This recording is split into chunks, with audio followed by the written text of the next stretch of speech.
Hello, beautiful homemakers. We are finishing up Pamphlet 4 today. That means we're going to be halfway through the 8 pamphlets. This subtitle is called A Bewitching Little Act. And before I begin reading it, I want to remind you that someone is always watching you from the moment you step out of your house.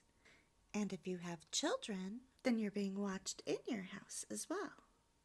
When I worked in a skyscraper, one day a woman introduced herself to me and said, "I've been watching you, and I'd like to get to know you.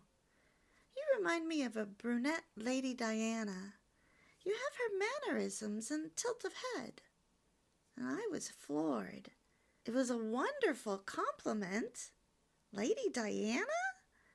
But I was chagrined, too, because she had been watching me. What had she seen? Did she see me angry and annoyed?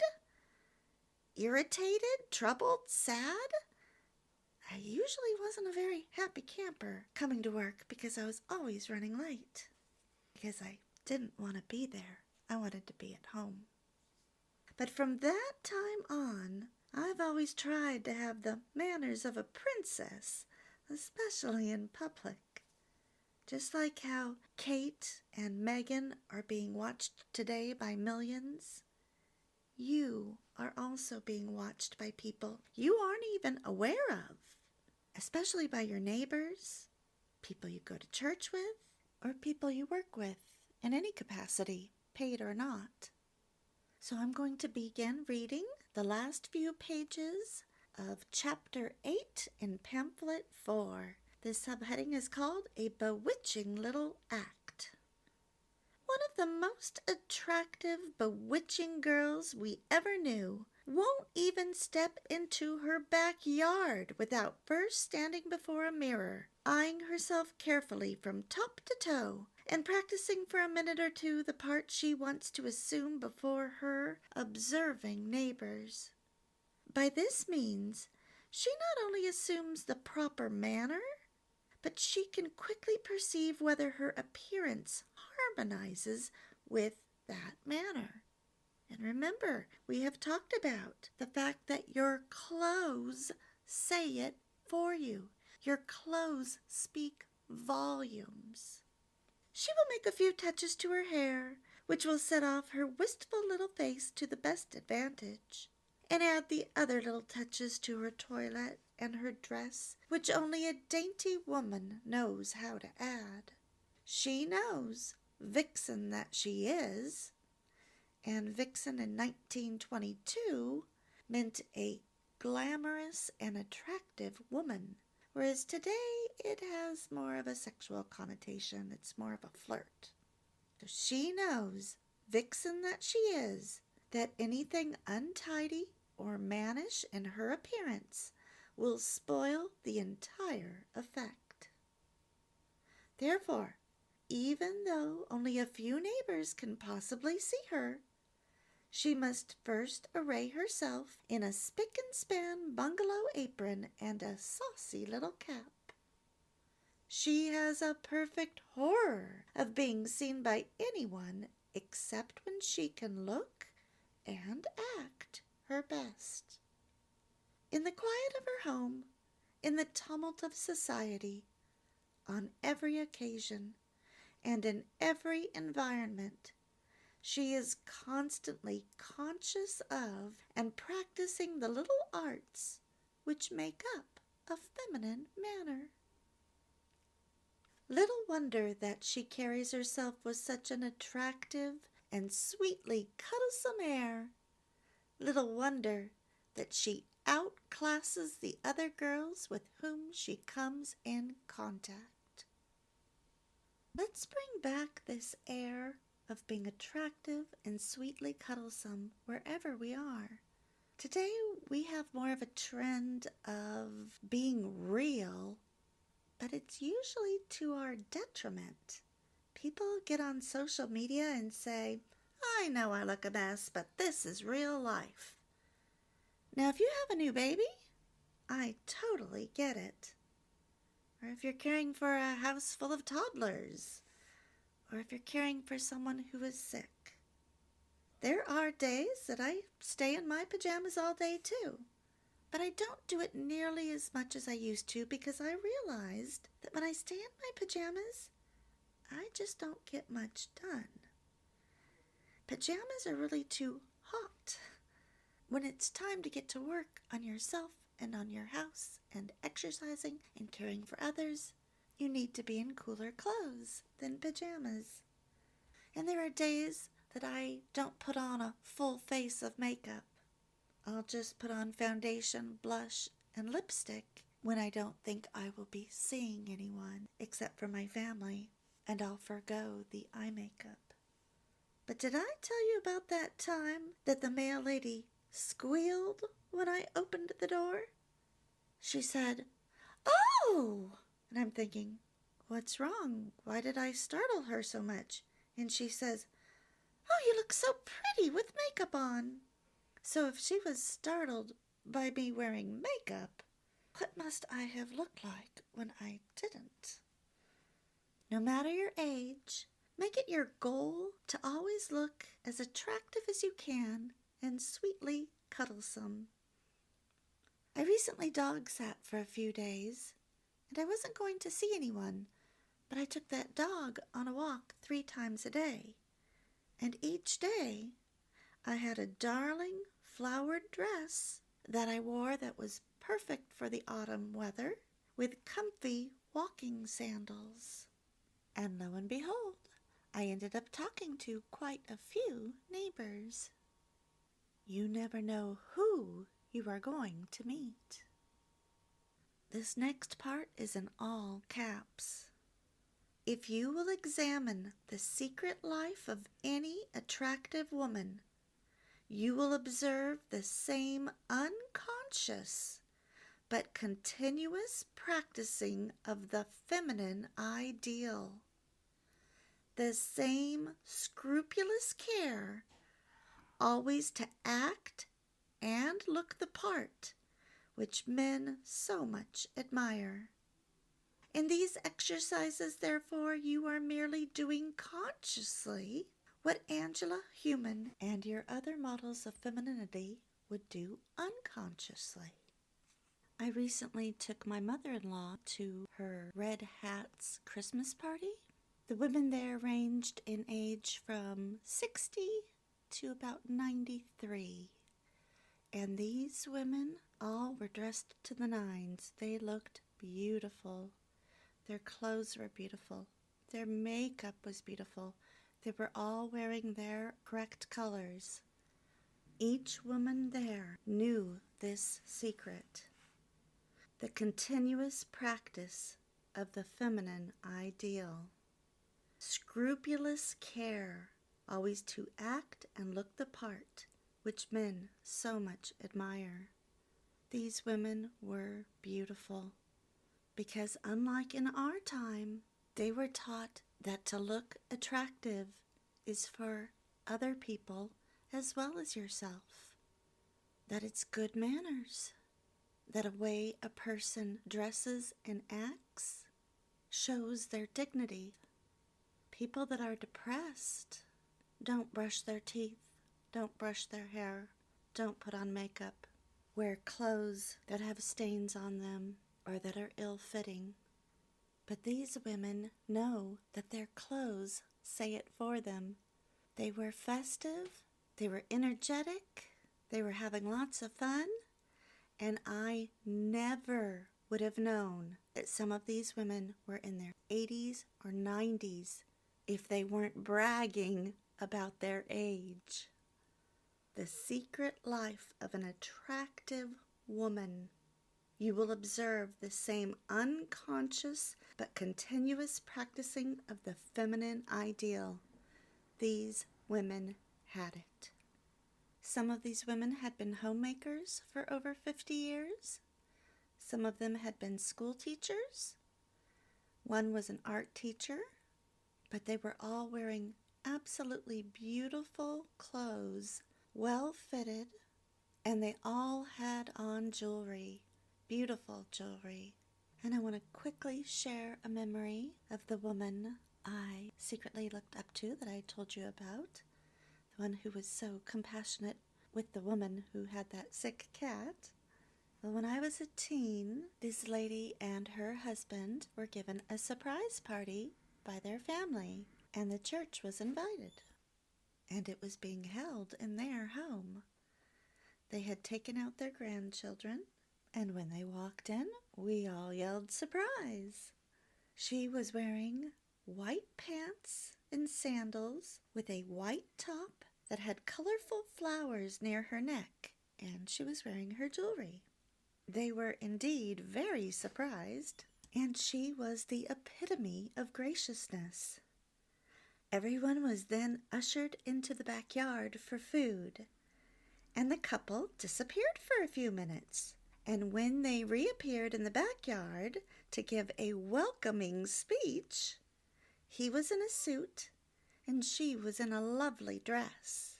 Because this was in the late 1980s, when guests had the sense to dress appropriately for parties. And so they honored their guests by changing their clothes as well. She always looked and acted the part, just as you would have expected Jacqueline Kennedy to look and dress the part. In fact, she resembled her. I'm sure she was a role model. Decide now whom you are going to emulate. A woman in your church or other organization, in your neighborhood, a fictional character. In years past, women would learn these social graces and how to dress attractively from their mothers. But we certainly are not learning it today. Even Morticia Addams from the Addams Family, that old black and white show, even she was more feminine than the majority of women that you will encounter today. As I mentioned in the last video, Jean Tierney was one of my celebrity models, and I just loved her in The Ghost of Mrs. Muir. So I think I will do a video about why and how Lucy Muir of The Ghost of Mrs. Muir was a fascinating woman. But for now, let me read this one more time.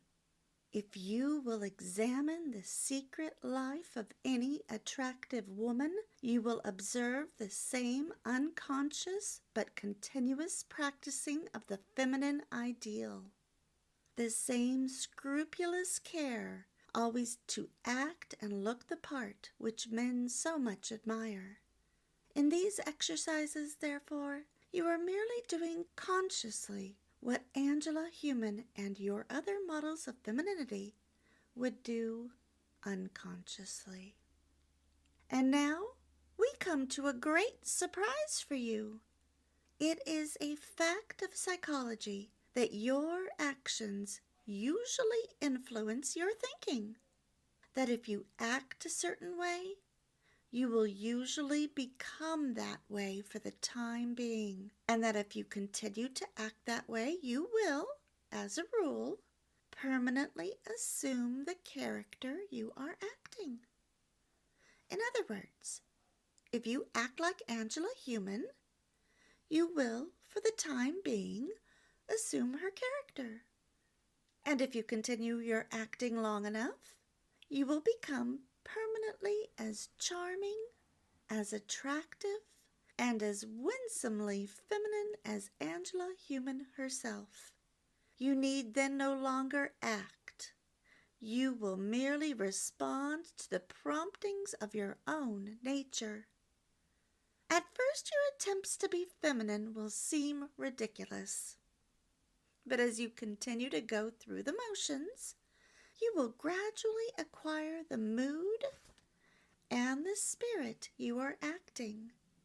In short, if you want to have a charming, interesting, and girlishly winsome character, go through the motions. Now, before I give you a summary of Pamphlet 4, let me give you a warning based on my own experience. In 2019, I had been putting FW to work with fantastic results in my marriage. In early December, I decided to do one more day of Christmas shopping on a Saturday. But it was raining here in sunny Southern California, and my darling husband said he was going to drive me the next day. Well, I knew from past experience that he would not be able to take the crowds, and that he would quickly want to leave, and I became furious. He was just trying to control me, I thought. How dare he suggest I cannot drive in the rain? I imagined his thought processes. He has no idea of what it takes to pull off the perfect Christmas, I fumed. He will complain about every little thing. I had really worked myself up. Thankfully, I don't even remember the incident because I didn't say any of this and cause a fight. I just wrote it down in my FW book the next day. Because, and here's the important part, it suddenly dawned on me that maybe he wasn't trying to control me or my movements. And maybe he wasn't insulting my driving or insinuating that I couldn't drive in the rain. Maybe he offered to drive me because he cares about my well-being and wants to protect me. So the next morning I asked him if he was serious about wanting to drive me or if he'd just been joking.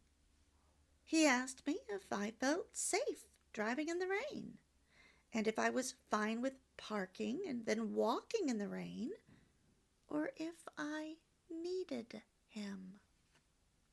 I assured him that I was up to the task, but I thanked him for his concern. For months I had been trying to draw him out of his work and inward thoughts to be more considerate and thoughtful of me, to have him walk beside me instead of charging off without me, to open my car door, to show more affection in public, to be more solicitous of my needs, and to become more protective of me. And then, when he actually offered to care for me, I saw it as demanding and controlling because he had made a statement and not a question. He had said, "I will drive you tomorrow." And I rejected his care of me. We aren't used to accepting help from men, even our own husbands.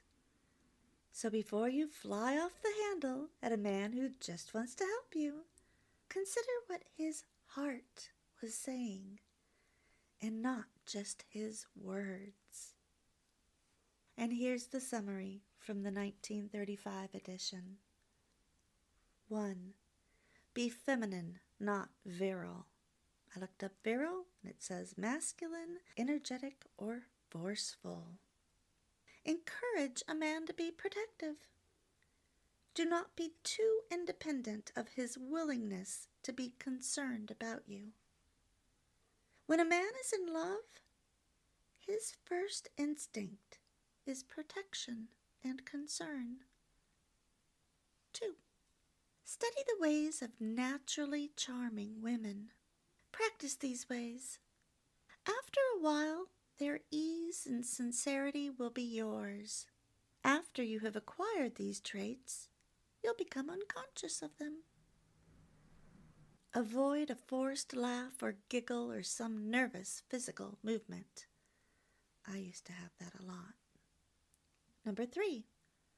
Be as bubbly as you wish to be, but let it be spontaneous. And 4, be sure to remember what you have learned about the women whom men admire. And the only way to be able to do that is to go over everything again. Take a week and listen to the 2 playlists. Parts 1 and 2 are in one playlist, and parts 3 and 4 are in another. Listen at 1.5 speed or even double speed. You can get through it pretty quickly. When I start Pamphlet 5, I'll begin a new playlist, and I'm going to start renumbering the videos. Pamphlet 1 will be 1.1, Pamphlet 2 will start with 2.1, Pamphlet 5, 5.1, etc.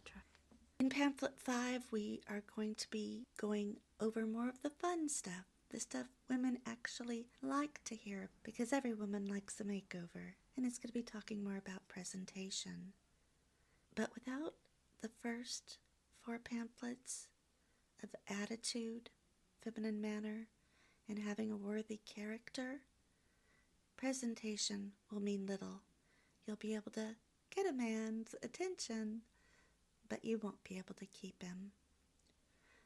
And I think before I delve into Pamphlet 5, I am going to cover just what I said about attracting but not being able to keep a man from other materials I've read to back up what we've been saying in these videos.